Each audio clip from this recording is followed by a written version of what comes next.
Hi, everyone. Welcome back to our podcast, Very Factual. We're your hosts, Kayla. And Isabella, and the Champions League group stages have concluded, and as we predicted, Manchester United got knocked out against Bayern Munich. Yes, so it was a close 1-0 win for Bayern Munich at Old Trafford on Tuesday. Halftime was stuck at 0-0 with both teams pressuring the net. It wasn't until Coman scored in the 70th minute through Onana to win the match. I mean, honestly, what a match it was. I expected so much worse from United. Like, even though they lost, looking at the stats, the possession was 45 United, 55 Bayern, which is pretty close, and the amount of attempts on target was 2 United and 3 Bayern. Obviously, a loss is a loss, but United played so much better than we thought. Because, I mean, at least me personally, I thought it'd be like a 5-1 loss. Mm-hmm. Also, I just want to mention the defensive lineup for United. Eric Ten Hag finally started Varane, There you go, and you Varane. and you could tell he was a bit uneasy at first on the field because it has been a little bit since he played, but he got the hang of it, which I like to see, and I like to see that he's actually playing now.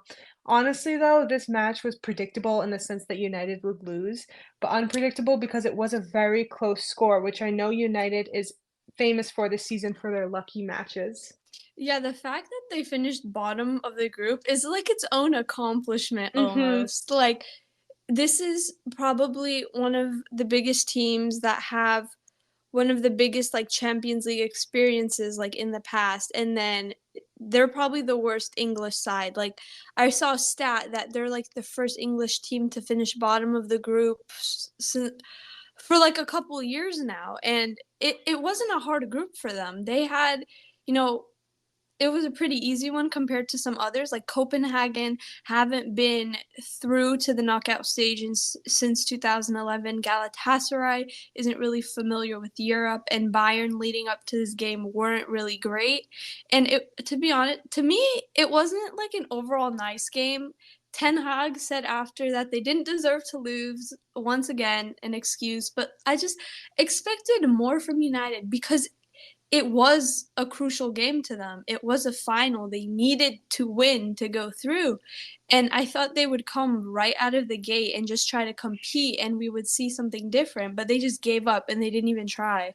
Once they got that goal, United kind of felt you could tell they just gave up and they wanted to go home, which is really sad to see because if they just scored one goal, it would have kept the game a little bit like going. And Mhm. United, they just kind of gave up, which they're, famous for this season. And they something doesn't go their way, they give up unless it's luck. And, it's kind of sad to see that they ended bottom of their group because, like you said, something about like the England that an English team hasn't ended at the bottom of the group in a while. Yeah. So having United, it's very sad seeing them there. But I mean, they haven't been playing well, so you can't really blame them. Yeah, I feel like there was nothing in this team, and it's probably one of the worst sides, what worst United sides I've ever seen. Like, they're so vulnerable. Really, anyone can beat them at the moment. Like, we saw Hmm. Bournemouth beat them last weekend. It was just, for me, it was a boring game. To me, it felt like a friendly. There was a really slow tempo. Oh my gosh, I can't talk. A slow tempo in the game. Bayern had it under control. It didn't look like United would get a result at all.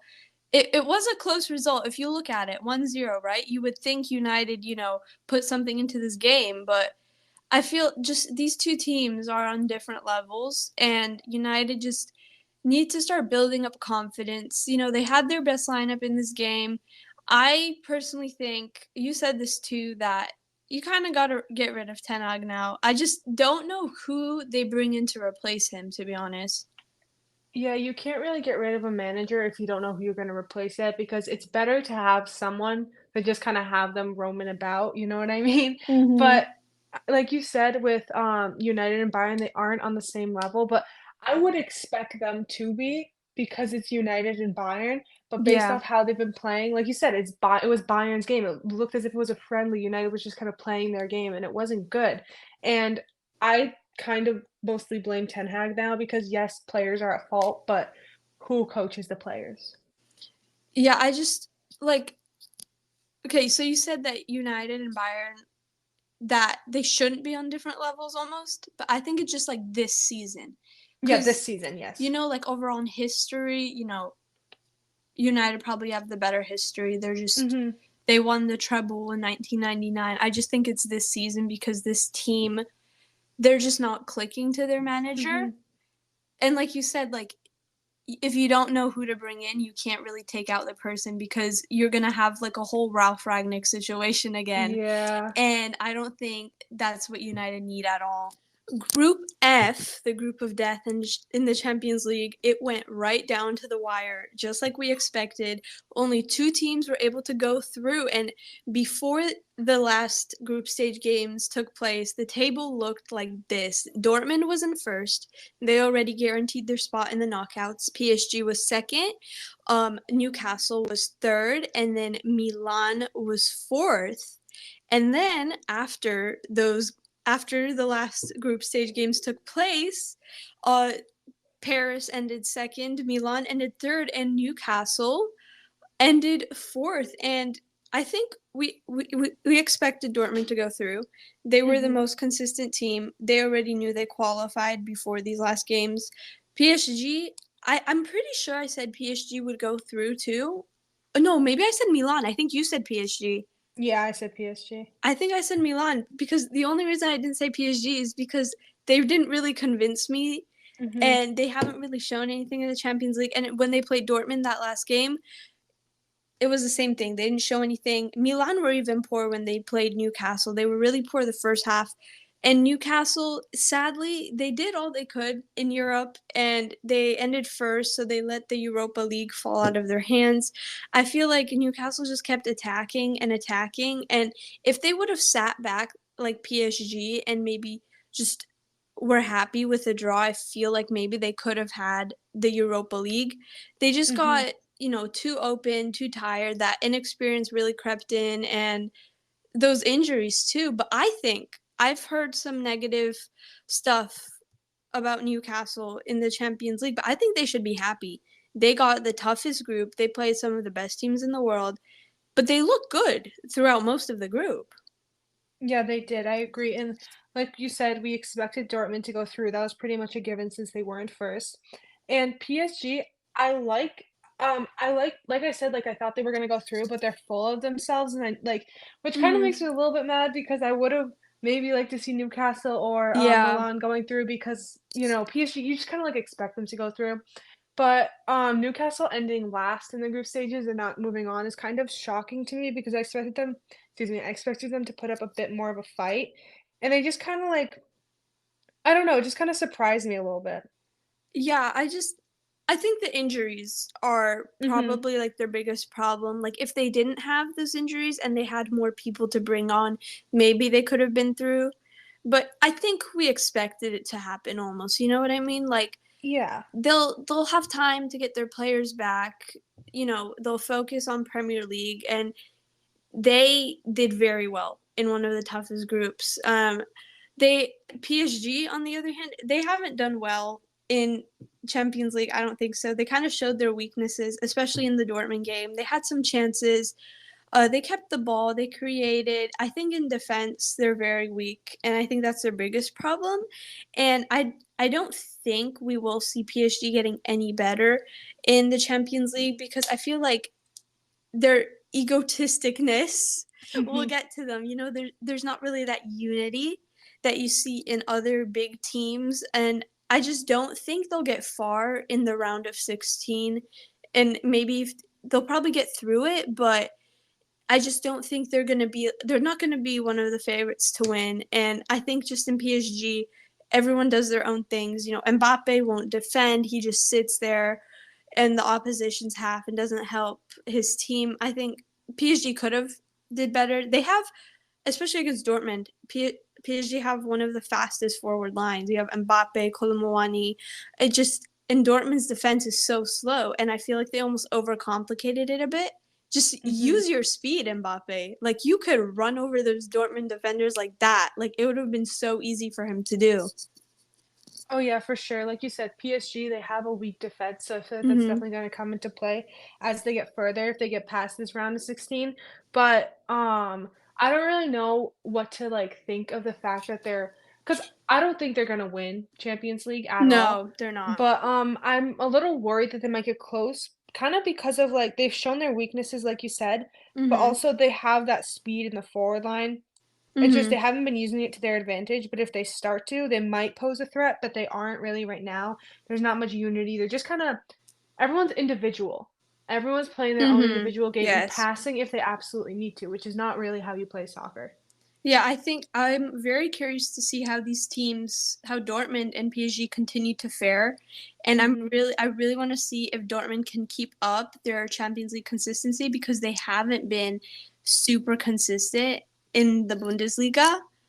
The Champions League round of 16 draw took place on Monday, and to be honest with you, this was probably one of the worst draws I've ever seen in Mhm. my life. There is nothing that stands out for me.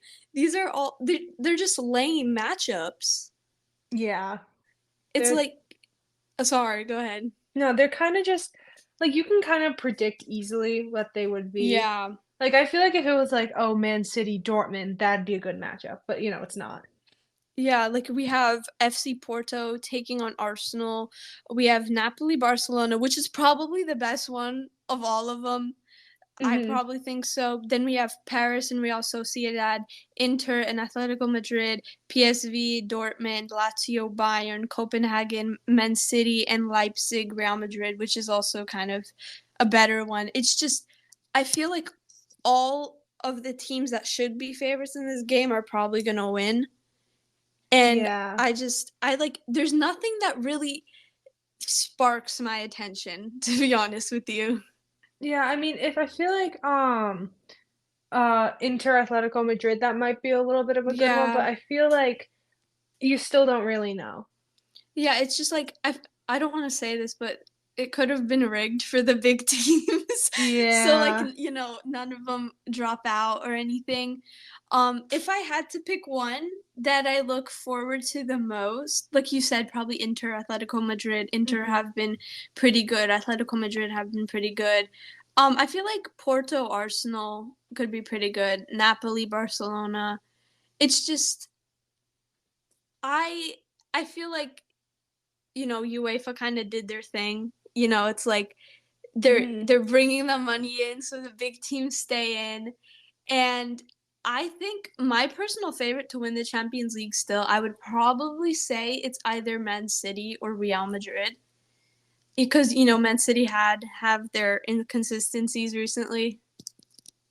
I agree with you. I feel like Dortmund will pose a threat, but I feel like Mhm. they won't get super far into it where they'll, win. Yeah, I think just if I feel like okay, there has not been like big teams this season have not been good, if that makes Mm-mm. sense. Yeah. It's like every team have had their inconsistencies. Like Barcelona, they won La Liga last season and now they're terrible. Napoli also, they won Serie A last season. They're not good. Um, Dortmund are struggling in Bundesliga. Man City have something going on. I feel like Real Madrid can't score as many goals anymore. They have kind of like that little bit of inconsistent form. Bayern also, PSG also, and it's just really hard to pick a favorite almost because it's like it's really out on the table. Like anyone could take this, to be honest. Yeah, it honestly is. It's like you don't really know what's gonna happen because I know we're not talking about Premier League right now, but for Premier League, we completely thought that champion not Champions League City was gonna Yeah. dominate. They're gonna be at the top almost the entire time, and now we see they're inconsistent. Then we saw Villa go to the top. It's like all these big teams, especially in Champions League, they're kind of inconsistent. Like United is knocked out. Like you didn't really Mhm. expect that. I mean, you kind of did based on their Well, I form right mean, now. judging by how they've been playing this season, yes. But It's like the if name, you the name. yeah. It's Yep. like, yeah, you didn't want to see that. And I think we'll have kind of an underdog winner this season, maybe. A very intense match at Anfield with rivals Liverpool and Manchester United ending in a score of 0-0. Liverpool dominated this game. They went on the field with the right mindset and they knew what they were there to do, but they just couldn't finish their shots. I mean, me personally, I'm not too mad about that because United is tying against what was the league table winners, Mhm. which was great. But as I said, Liverpool dominated the game. They just couldn't get the ball into the net. United Mhm. did surprise me in the sense that it wasn't like a 7-0 Oh, loss like yeah. last time, but I don't understand how they can tie with Liverpool but lose 3-0 to Bournemouth last week. Just last week they lost. United Yeah. is so inconsistent and it's getting so frustrating, especially as a fan, because you can't just pick when you want to push for a win and just play sloppy. But I Mhm. did want to mention real quick that the score was underwhelming and the game was physical and very intense. Yes. Like United ended up playing with 10 men only for like the last 2 minutes because of red card given to Dalot, but it still wasn't an excuse for their kind of how their inconsistency Mhm. recently. It was very surprising though. Yeah, I think this was one of the worst games I've ever seen. Yeah. It was just not expected at all. You did not expect United to get a result. I expected this to be like 4-1, I thought Liverpool were gonna get it. I was It's just expecting like 5-1. yeah, it's like you have to give it to United. You have to give them credit. They defended well in this game, and they Mhm. really kept Liverpool quiet. And this was a game where I actually thought they played well together, and they looked better without Bruno in the side, which we said last week that it might have been, hard for them because he is kind of like their captain. I don't really think he should be, but whatever. Liverpool dominated the first 20 minutes, and I saw that I was like, okay, this is gonna be it. Mhm. Liverpool's gonna get it, but they were just always in United's box. I thought it was gonna end up being like 4-5 to 1. They just kept attacking, but I think the reason why they couldn't get anything out of it is just because they were very predictable. They didn't do anything creative. They did some clumsy things, and they really should have won this game. And they started really getting frustrated because they couldn't get a result against United, and they started making bad decisions. And then after that, they just turned quiet for like the majority of the game. Mhm, I agree. They were very predictable, like you said. United knew what they were gonna do when they got on Mhm. the field. I'm happy to see I say this every single time, but hopefully this gives them some little bit of a push for Yeah. next game, but I know it probably won't. This was probably just a lucky game for them. But I wanna say though that this game, it didn't actually really look like luck. They actually really pushed for at least Mhm. a tie.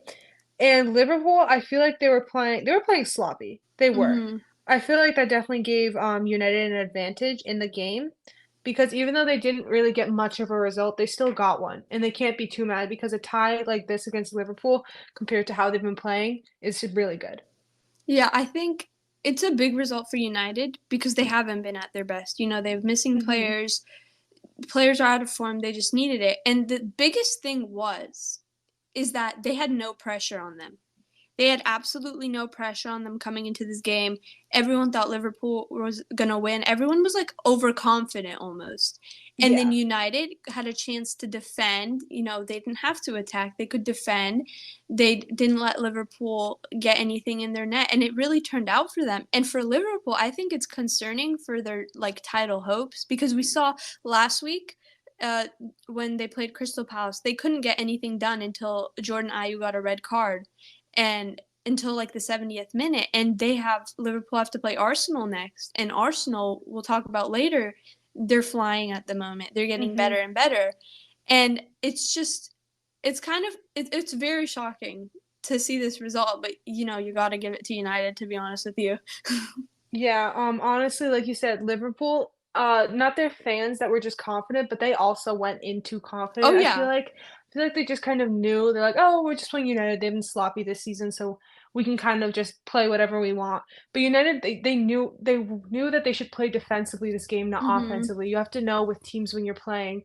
If it's, for example, when they were playing Bournemouth, they should Mhm. have been more offensive. But with Liverpool, good strategy to be more defensive. And I've noticed that United they have been playing a little bit more defensive play recently, which in this Mhm. game it worked out for them, but they kind of have to strive for those goals more. Yeah, I think some players that looked amazing when they were defending was Varane. He played again, Mhm. looked amazing. It's like he showed Ten Hag that he needs to start. Like Yeah. he's giving him some real solidity at the back. He's giving him Johnny Evans, results. Yeah, Johnny Evans also looked good. Luke Shaw has been really there to help him after he's come back from injury, and I think United just need to continue to like show this attitude every game they play. Like you said, they have to be consistent, and maybe they could pull out results. Hopefully they could because you know what? They have that defensive, and like I mentioned before, they Mm-hmm. have those players. They just don't use them to their advantage. Like finally he's using Varane, but there's there's only so much, you know? Manchester City took on Crystal Palace and managed to get an early 2-0 lead with goals from Jack Grealish and Rico Lewis, but Crystal Palace recuperated and fought back, getting goals in the 76th and in stoppage time, sealing a point from the game. I don't know how City blew this lead. They had the game under control. They kept possession. They sat back after 2 goals. And then, Mateta, he scored the goal. Everything changed. I seriously do not know how they let this happen. Yeah, I agree. Like it's crazy. I saw the score 2-2 and I was like, no way. Yeah. I know that City had the lead at first, but they just let it go. And there was a Mm-hmm. penalty, yes, but that still doesn't really count for how City was playing. And it's not just that they had possession. They dominated Oh, possession yeah. 75-25. And they had the shots, they had everything. They just slacked at the end because both of the goals were one was in the 76th minute for Crystal Mm-hmm. Palace and another one was in added time, which was a penalty, but still it's no excuse. Yeah, City can't put anyone away anymore. Like they used to, be able first half get like 3 something goals, put them away, the game's done. But they can't even keep a clean sheet anymore. And the No. last time, this was a stat I got from my favorite podcast, ESPN. They said that the last time Manchester City got a clean sheet was in October. It's just they have defensive problems, and they literally pulled the Spurs in this game. Yep. They had the lead and they let everything go. They got nervous, and that's very weird of City to do. They really should have won this. Like Crystal Palace aren't that good recently. They Manchester City, like the last goal, right? They had possession, but then they lost it because they got nervous, and then that led to the goal. And it's just crazy to see this, to be honest. Honestly, I agree. And like you just said, clean sheet since October. I didn't know that. That's actually crazy because in my head, I always put Liverpool. I always put City higher up on the table. Mm-hmm. And just, you think they're going to get the lead. They had the lead. They just couldn't keep it. So Yeah. knowing that they haven't had a clean sheet for that long is actually wild because you thought that they would Mm-hmm. because it's City. And they Yeah. haven't, and it's easier for teams now to get this 2-2 tie or even like a 3-2 win maybe or just be so close to losing, you know what I mean? Yeah, it's 3 games in a row that City haven't been able to win at home, and the last time this happened was Pep's first season. And there is just so much stuff going on. Like they had to have 1 win in the last 6 Premier League games. They've had 3 straight draws when scoring first. They've had 4 draws in the last 5 games when leading. And it's there's just when I see 1 win in the last 6 Premier League games, that baffles me. Yeah, I mean, I feel like City, the only reason they're kind of high up on the table right now is because of their wins in the beginning of the season. Yeah. That's it. Other than that, they would probably be very close to where United is if Mm-hmm. they didn't have those wins in the beginning.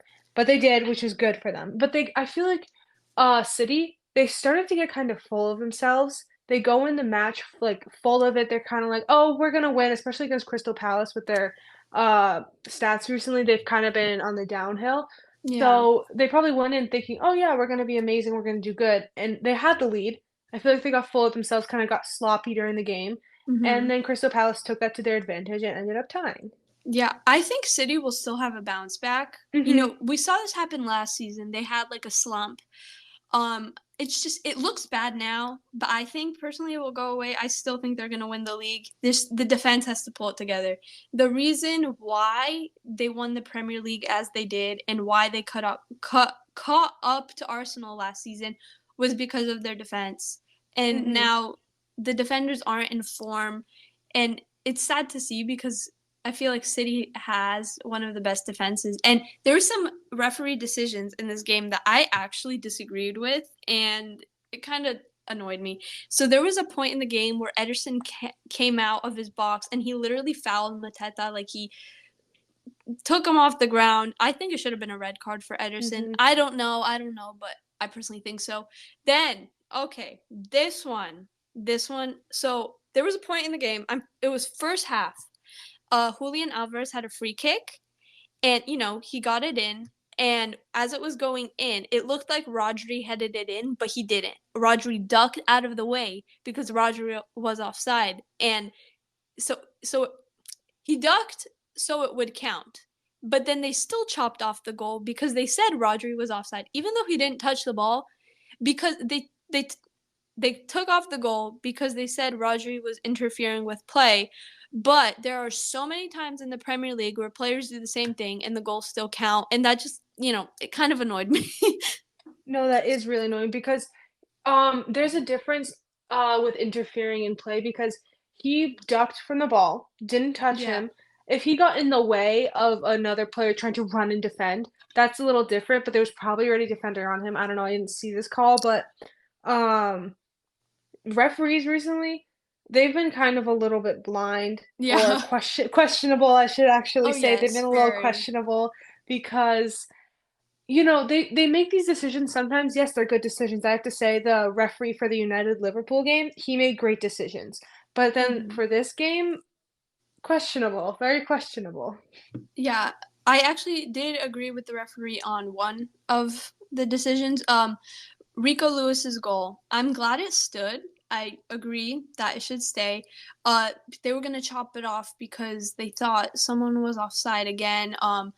So Jeffrey Schlupp, he misplayed the ball and then it fell to Rico Lewis's feet, and then that played him onside because it was a mistake by the player. Like he literally gave the ball to him. So Mhm. I agree with that. And I think one of my biggest worries for City though is that now they're currently at the Club World Cup in, I believe it's Abu Dhabi. I'm not sure. It's one of those countries. And so they're not playing this weekend. And the thing is, how many points will they be adrift from the top of the table now? Because there are so many teams challenging. True. True, because the top of the table is so close now that Yeah. you miss one game, it could cost you a lot. Yeah, it's like what Arsenal are in first now, Liverpool are in Mhm. second. I don't remember who's in third. I'm I think pretty it's sure Villa. is it Villa? I think it is Villa. Wait, I'm going to quickly check. I'm pretty sure City are in No, fourth. yeah, I'm not. Villa and then City What's the and then point Spurs. difference? What's the point difference between First City place, and Villa? City and Villa, Yeah. 4 points. Oh, okay. So they could. Yeah. Oh, wow. So So missing this other game could definitely put this, them further yeah, down. that's gonna be sad to see because Villa have been doing great. Arsenal Mhm. too. Spurs could Spurs go in front of them like if they win? Yeah, Spurs is only 1 point difference from City. Yeah. So I think the Club World Cup is stupid, and I don't understand why they even do it in the middle of a season, especially Like, like a big season like this. and especially the Premier League, like, I'm it's just just crazy. yeah, it really is. And hopefully they'll be able to like, get some form and get the Mhm. win again and make an incredible comeback. I'm kind of worried for this. I feel like it'll be a very close matchup between, Villa, Mhm. Liverpool, and Arsenal for top 3. Chelsea managed to get some much needed points against Sheffield United, winning 2-0 with goals coming from Cole Palmer and Nicholas Jackson in the second half. Okay, first, I want to say we are now out of the bottom half of the table. We are back in 10th place. This is not going to give us any form or anything because it is Sheffield. Like, literally, if you lose against bottom of the league Sheffield, then there's like a problem with you. I personally think, we probably should have won more than two if you look at how other teams played against Sheffield. Like Newcastle, they won, what, 8-0. I think City played them, I believe it was 4 something. And it just Mhm. should have been more. You know what I Yeah. mean? No, yeah, for sure. I mean, I expected Chelsea to win. I'm happy they Yeah. won because if they didn't, that'd be beyond disappointing. Mm-hmm. And like expected, they like had like 15 shots. They dominated possession, but Yeah. it took them till second half to score the first goal. which was kind of Yeah. surprising. So even though it is against Sheffield, there was definitely no form gotten from that because, well, it took them until second half to Well, score against well, be Sheffield. honest, be honest. You know, we're not surprised that they didn't get anything out of the first half because it Oh is no, yeah, Chelsea. yeah. The first half was really boring. Literally nothing went on. I can't tell you one thing. There was a couple chances from Sheffield. Nothing came out of them. Cole Palmer, though, he's been our best signing. Out of all the Hmm. £1 billion that we spend, he is the best player, and I'm so happy to have him in the squad. I feel like um he just can get that goal, just that extra push we need. And I think, I hope he continues to grow on like under Pochettino, and he could be a really good player. And both of our goals, they they were super unplanned and just so clumsy, and that just sums up Chelsea this season. Like they got a goal out of nothing. Yeah, they're very like uncoordinated. They Oh kind of yeah. just lucky with their shots. They just go in. And now if it wasn't for Palmer, I feel like they would not be even close to where they are on the table right now. No, but we got the win. 3 points. We got the job done. It's something that we really needed. And this was a positive. We got to see Christopher Nkunku for the first time on the bench. He did not come on. He was warming up, but I can't wait to see him play. Chelsea have a Carabao Cup game this week against Newcastle, and hopefully we can see him in that game. Hopefully he can be our guy. There's a lot of pressure on him to do well, and Pochettino said not to Hmm. put that pressure on. But Nicholas Jackson can't score. Armando Broya had a crazy miss in the Sheffield game, and we need someone. We need someone who can actually put goals in the back of the net.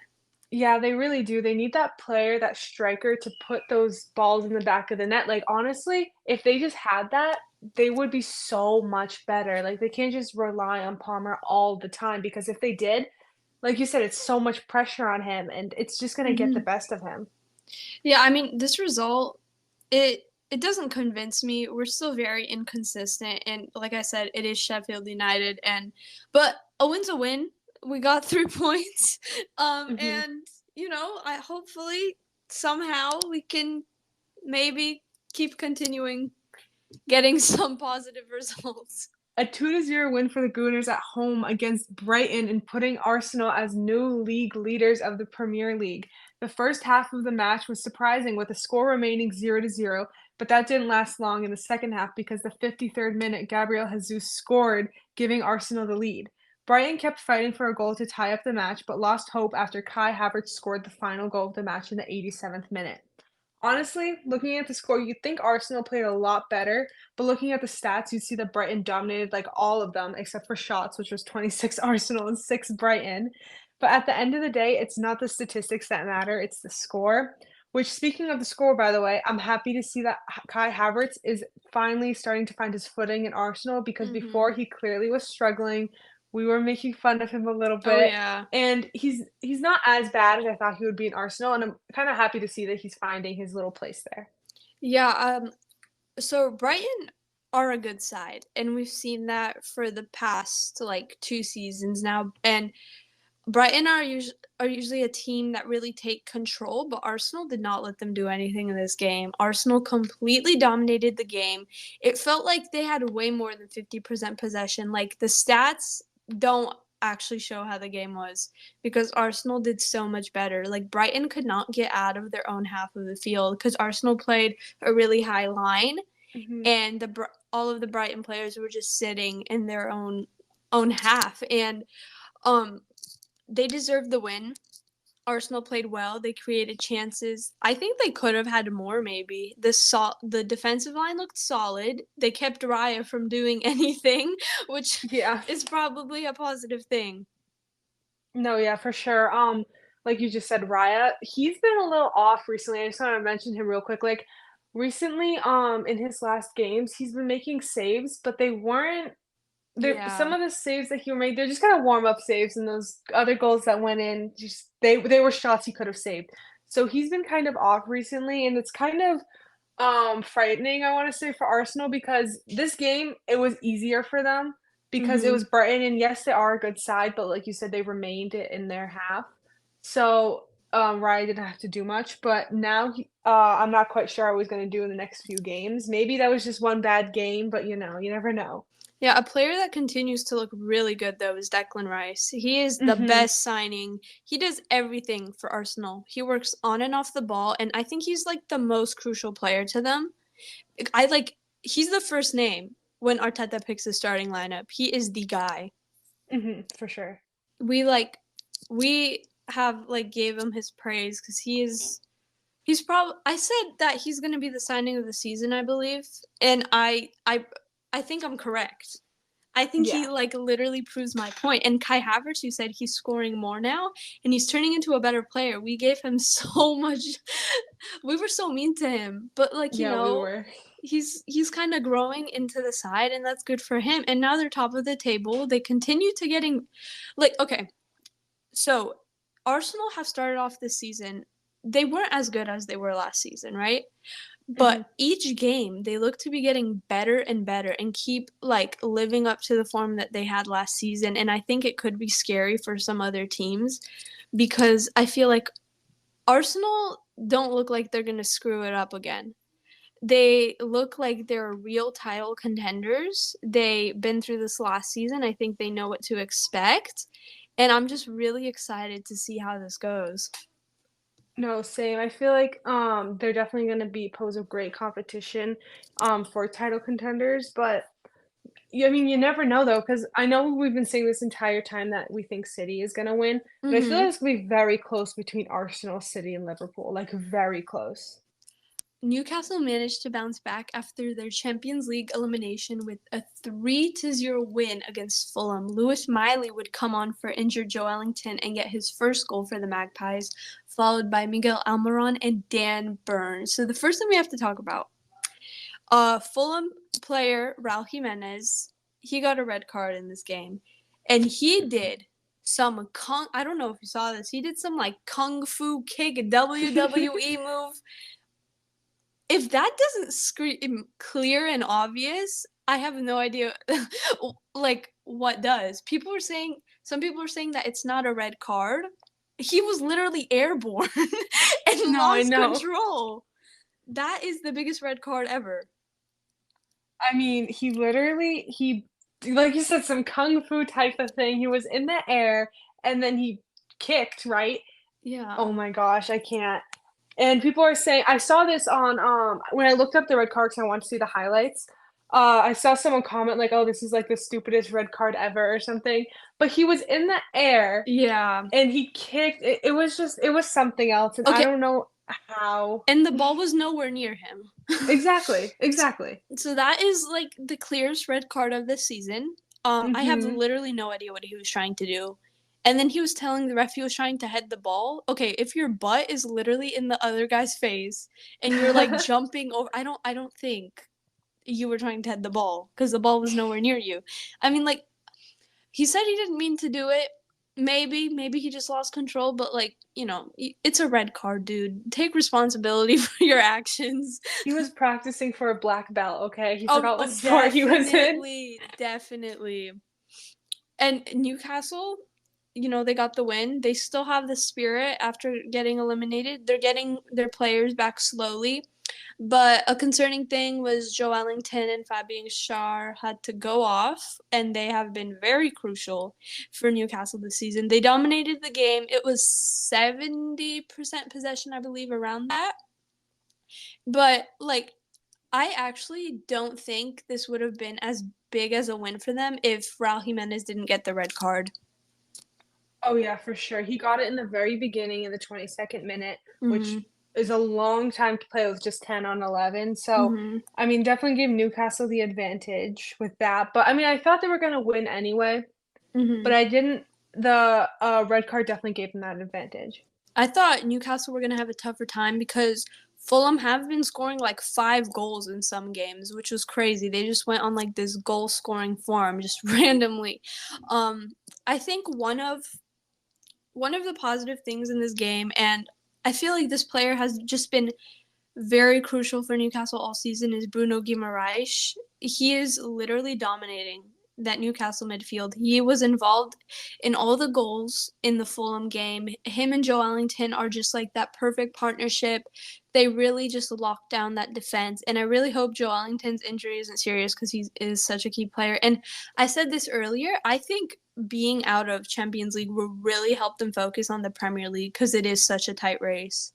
It really is, it definitely is. Spurs played Nottingham Forest on Friday and won 2-0 with Richarlison scoring in added time in the first half, and later Kulusevski scored in the 65th minute. Just 5 minutes later after that goal, Spurs are down to 10 men after Bissouma is sent off for hitting Forest's captain very high in his leg with his studs. Forest having to just play 10 men and have 20 more minutes to score, they really started pushing and became more aggressive, but that really didn't work out for them because despite their efforts, they couldn't get a goal in the net. And I mean, it was expected for Spurs to win. Maybe I Mm-hmm. expected them to win by a little more, but Forest did put up a bit of a competition, but overall Spurs did play better, so that's all you can really ask for. Yeah, Spurs looked great in this game. They look to be enjoying what they're doing, like on the field, and that hasn't been the case really in recent years. And I think Mhm. Postecoglou, Kulusevski said after the game that Postecoglou makes training fun and that they all enjoy it. And that's 2 wins already. Because they won to Newcastle last week 4-1, and it's what they needed. They attacked in this game. Spurs looked so positive. All the players are performing, even without some of their key players. Mhm. No, I agree. Spurs, they've definitely missing some of their key players we mentioned before, and I mean they're still performing. We couldn't ask for more. We couldn't ask for any. Well, here's the thing. I feel like Spurs, they definitely could play better, but like you said, Mhm. they're kind of missing their key players. And Mhm. I know that even without them, they could have that like cohesion. But it's good to see that Richarlison, he's also scoring. It's not just Son. Yeah, I think Pedro Porro also looks great. Bissouma, he Mm-hmm. really transformed himself from last season. Giovanni Lo Celso is really stepping up for like Madison because he's not there, and Madison has been probably their best player. Like you said, Richarlison, he's picking up some form. He's not the best striker, I don't think, but he's scoring goals for now, and I think Postecoglou might be able to get something out of him. The Bissouma red card. I don't see if you look at it, right, it is a red card, like based on rules, but I don't think he actually meant it. I think Mm-mm. it was just a very aggressive challenge. He went kind of too fast, and everyone's saying that Spurs have a disciplinary problem. I don't think that's the case. I think it was just a late challenge. It turned out to be too high, and that's it. I don't think he intentionally, meant to hurt the Forest player. No, I don't think so either. I mean, I rewatched it and it was first given as a yellow card and then it went to a Mm-hmm. red card. And he was, I feel like, yes, technically it was a red card, but he wasn't purposefully doing that to take down Forest captain. He just kind of slid the wrong way and it just so happened to cleat him in the above his knee. Yes, so that's it for this week. Thank you everyone for listening. Please don't forget to follow our Instagram and YouTube at Very Factual Podcast.